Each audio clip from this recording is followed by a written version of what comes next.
جو بچے ماں باپ کے ساتھ نہیں جا سکیں گے، جو ماں باپ کا دین چھوڑ گئے یا ان کا راستہ چھوڑ گئے یا نماز روزہ چھوڑ گئے، تو پھر ظاہر ہے کہ وہ بچے چاہے دنیا میں کتنے بھی کامیاب کیوں نہ ہوں، وہ آخرت میں ساتھ نہیں ہوں گے۔ تو اس لیے جب یہ دعا کرتے ہیں تو اس میں ان کی ہدایت اور صلاح کی دعا بھی آ جاتی ہے۔ یعنی یہاں اس دعا سے مراد صرف بچوں کا ظاہری حسن اور خوبصورتی اور ان کی دنیا کی کامیابیاں اور دنیا میں ان کا مال و دولت کمانا، یہ بھی ٹھیک ہے، خوشی کی بات ہوتی ہے۔ بچہ خوبصورت ہو تو ماں باپ کو بہت اچھا لگتا ہے، بچہ اگر کامیاب ہو، کوئی ڈگری کر لے تو ماں باپ کو بہت اچھا لگتا ہے، بچے کو اچھی جاب مل جائے تو ماں باپ بہت خوش ہوتے ہیں۔ اور جو ماں باپ صرف دنیا کے لیے جیتے اور جن کا مطلب اور مقصد، ایم اور گول صرف دنیا کمانا ہوتا ہے، وہ انہی باتوں پر خوش ہوتے رہتے ہیں۔ لیکن جو اہل ایمان ہوتے ہیں ان کی خوشی صرف اس چیز میں نہیں ہوتی، ان کی خوشی اولاد کی نیکی میں ہوتی ہے کہ ہماری اولاد نیک ہو۔ تو جب ہم یہ کہتے ہیں کہ ہمیں آنکھوں کی ٹھنڈک عطا کر، تو اس سے مطلب یہ ہوتا ہے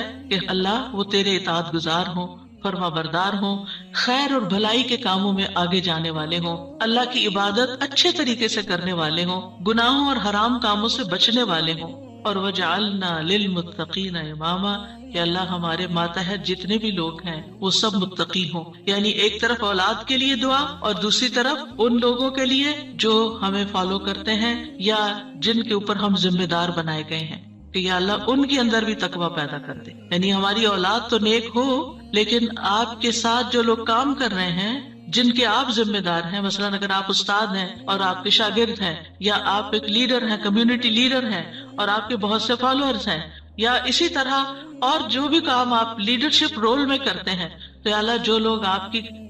کی جو ٹیم ہے، یا اللہ اس کو بھی متقی بنا دے، اس کے اندر بھی اپنی محبت پیدا کر دے۔ کتنی خوبصورت دعا ہے۔ ظاہر ہے کہ انسان انہی لوگوں کے ساتھ ہوتا ہے، یا تو گھر میں ہوتا ہے یا باہر کام پر ہوتا ہے۔ جب گھر میں ہوتا ہے تو کیا ہوتا ہے، بیوی اور بچوں کو دیکھ کر انسان اپنی آنکھیں ٹھنڈی کرتا ہے، اس کو ایک پرسکون ماحول ملتا ہے۔ اور جب وہ گھر سے باہر ہوتا ہے، اپنی جاب پر ہوتا ہے، اپنی ٹیم کے ساتھ ہوتا ہے، تو ان کی نیکی، ان کا اخلاق، ان کا تقویٰ دیکھ دیکھ کر اس کی آنکھیں ٹھنڈی ہوتی رہتی ہیں۔ سنسیئر مخلص ساتھیوں کا مل جانا یہ اللہ تعالیٰ کی بہت بڑی نعمت ہوتی ہے۔ اور پھر آپ دیکھیے کہ یہ نہ صرف ان کے تقویٰ کی دعا ہے، بلکہ جو خود متقی بننے کی خواہش رکھتا ہوگا وہی چاہے گا کہ اس کی ساتھی اور اس کے ماحول کے لوگ اور اس کے آس پاس کے لوگ تقویٰ والے ہوں۔ اور یہ معنی بھی اس کا بنتا ہے کہ یا اللہ تو ہمیں اتنا تقویٰ عطا کر کہ ہم متقین کے امام بن جائیں، یعنی ان متقین میں سے بھی سب سے آگے وہ تقویٰ میں۔ للمتقین اماما، یعنی ہمیں ہدایت کا امام بنا،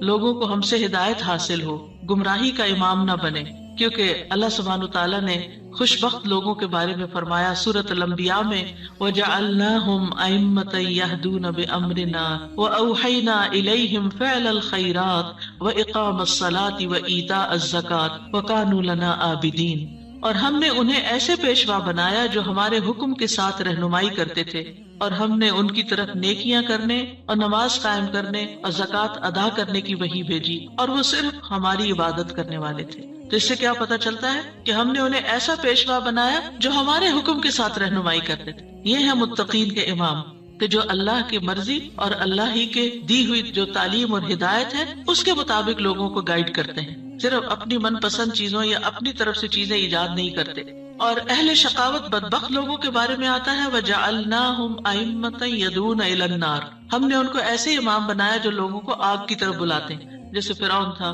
قارون اور اس طرح کے لوگ ان کو فالو کرتے تھے اور وہ خود بھی آگ کی طرف جانے والے، جیسے فرعون کے بارے میں آتا ہے يَقْدُمُ قَوْمَهُ يَوْمَ الْقِيَامَةِ فَأَوْرَدَهُمُ النَّارِ، کہ قیامت کے دن وہ اپنی قوم کو لیڈ کر رہا ہوگا اور انہیں آگ میں لے جا کے گرائے گا۔ تو اس لیے بہت ضروری ہے کہ ہم خیر میں اچھا نمونہ بنے۔ اور ویسے بھی آپ دیکھیں کہ انسان کے امپریشنز ہوتے ہیں، انسان جو کچھ کرتا ہے، اچھا کرتا ہے یا برا کرتا ہے، اس کے آثار ہوتے ہیں۔ یعنی آپ اچھا کرتے ہیں اور آپ کو دیکھ کے جتنے لوگ خاموشی سے اچھا کر لیتے ہیں وہ سارے آپ کے آثار ہو گئے، اور ان سب کی نیکی آپ کی نیکی میں جمع ہو گئی۔ اور آپ کو دیکھ کر اگر کوئی شخص غلط ٹرینڈ اختیار کرتا ہے تو اس کی قباحت بھی آپ کے پلے میں پڑ گئی۔ تو متقین کا امام بننے کے لیے یاد رکھیے دو چیزیں بڑی اہم ہیں، ایک ہے صبر اور دوسرے ہے یقین۔ صبر اور یقین، یہ دو چیزیں ہوں تو یہ مقام حاصل کیا جا سکتا ہے۔ اللہ تعالیٰ فرماتے ہیں وَجَعَلْنَا مِنْهُمْ أَئِمَّةً يَهْدُونَ بِأَمْرِنَا لَمَّا صَبَرُوا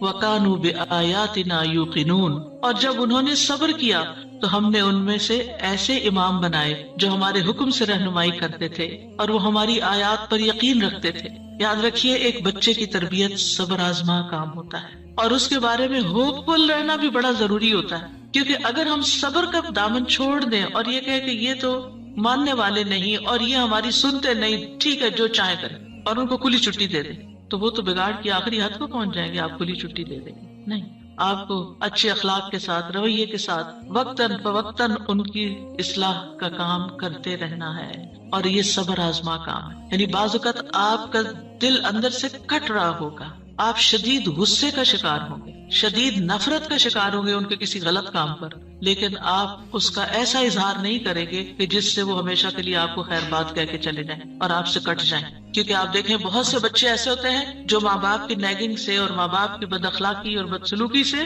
پھر وہ ہمیشہ کے لیے ان کو چھوڑ ہی جاتے ہیں۔ تو ایسا کوئی طریقہ اختیار نہیں کرنا کہ جس سے وہ دور ہوں، بلکہ محبت کے ساتھ، یعنی اگر ان کے اندر آپ دیکھتے ہیں کچھ چیزیں ایسی ہیں جو درست نہیں، تو محبت کے ساتھ اور صبر کے ساتھ دعائیں کرتے کرتے ان کی اصلاح کرتے جائیں۔ ہو سکتا ہے آپ اپنی زندگی میں نہ دیکھیں وہ دن جس کو آپ دیکھنا چاہتے ہیں، لیکن مرنے کے بعد آپ کو ان کی دعائیں پہنچ رہی ہیں، آپ کی وہ محنت ضائع نہیں جائے گی۔ تو لما صبروا، صبر کرنا بہت ضروری ہے، اور پھر یہ ہے کہ ان کی طرف سے جتنی بھی آزمائشیں آئیں، ان کی طرف سے جو تکلیفیں آپ کو پہنچے، کیونکہ جو بھی ماں باپ بنتے ہیں وہ سب جانتے ہیں کہ اولاد کی طرف سے بعض اوقات آنکھوں کی ٹھنڈک سے زیادہ تکلیفیں ہی پہنچتی، یعنی وہ آپ کا مقام نہیں سمجھتے جب تک وہ خود ماں باپ نہیں بنتے، ان کو سمجھ نہیں آتی کہ ماں باپ کا مقام کیا ہے اور ماں باپ کی تکلیف کیا ہے۔ لہٰذا ایسے تمام مواقع پر صبر سے کام لینا ہے، اور دوسرا یہ کہ یقین رکھنا ہے، بے یقینی سے دعا نہیں کرنی، یقین رکھنا ہے کہ اللہ میری دعائیں سنتا ہے اور وہ ضرور سنے گا۔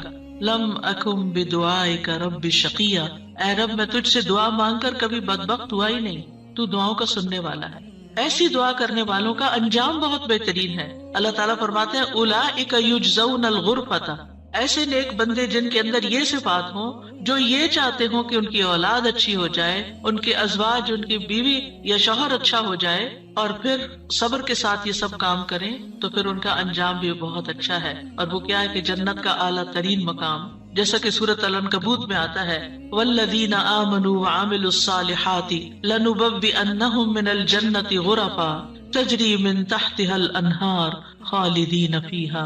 نعم اجر العاملین الذین صبروا وعلی ربہم یتوکلون۔ اور جو لوگ ایمان لائے اور انہوں نے نیک کام کیے، ہم انہیں ضرور ہی جنت کے اونچے گھروں میں جگہ دیں گے، یعنی بہترین مقام پر جگہ دیں گے، جن کے نیچے سے نہریں بہتی ہیں۔ یعنی اوپر جب ہوتا ہے تو نیچے کا سین زیادہ بہتر نظر آتا ہے، ہمیشہ ان میں رہنے والے ہیں۔ دنیا میں آپ اگر کوئی ایسی جگہ پر، کسی سی سائڈ پر، کسی بہترین سینری اور گرینری کے مقام پر، اونچے کسی ہائیسٹ فلور پر پینٹ ہاؤس خرید بھی لیں، رہ بھی لیں، لیکن آپ کو ہر وقت دھڑکا لگا رہتا ہے کہ پتہ نہیں کب دنیا سے چلے جانا ہے، یا اگر رینٹ پر رہ رہے ہیں تو پتہ نہیں کب یہاں سے نکلنا پڑ جائے، تو آپ پوری طرح انجوائے نہیں کر سکتے۔ یعنی انسان جتنا بھی چاہے دنیا میں کمپلیٹ انجوائمنٹ ہے ہی نہیں، کیونکہ اس کے ساتھ کئی مسائل اور کئی مشکلات ہوتی ہیں۔ لیکن آخرت میں بلند ترین مقامات میں فرمایا خالدین فیہا، وہ اس میں ہمیشہ رہیں گے، نکلنے کا، اس کو چھوڑنے کا، اس کے خراب ہونے کا، اس کی مینٹیننس کا کوئی فکر ہی نہیں ہے، صرف انجوائمنٹ ہی ہے۔